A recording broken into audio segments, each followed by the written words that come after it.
من حمد كيف حالك؟ الحمد لله. جبت السعداء. بارك الله فيك. والله أيضا أنا جبت السعداء. وأنا نفس الشيء. استقبالك على المستقبل المتعب. هذه السيارات كما تشاهدون تعاقبوا على حكم نوميديا. رجل عظيم.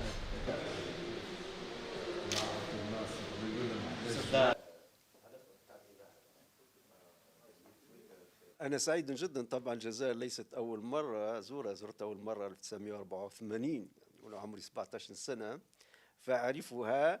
وطبعا أعرفها حتى من الاختصاص الأكاديمي والثورة الجزائرية بكل تفاصيلها، وقادة الثورة أيضا كنت ألتقيهم دائما في جنيف، من بشير بومعز الله يرحمه وأحمد بن بلة إلى آخره. وسعيد جدا أن يكونوا في المتحف العسكري، لأن الجانب النظري وتلك الكتب الكثيرة التي قرأتها حول الثورة الجزائرية الآن في هذا المتحف.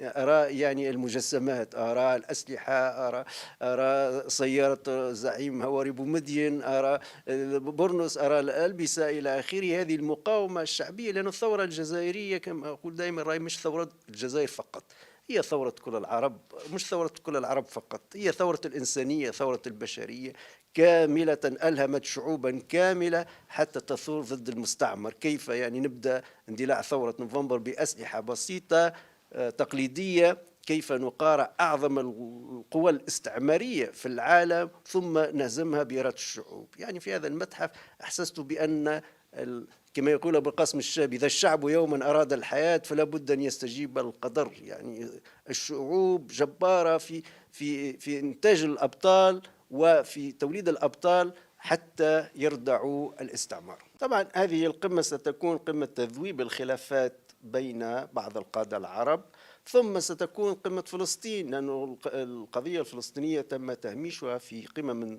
سابقة مع الجزائر. ستعود القضية الفلسطينية، وهذا وعد إلى الصفحة الأولى، إلى الصدارة، إلى أنها قضيتنا المركزية جميعا. تحررت الجزائر الآن، فلسطين يجب أن نقف معها. وطبعا في الجزائر شعارها المركزي كان دائما: نحن مع فلسطين ظالمة أو مظلومة، وفلسطين مظلومة أصلا.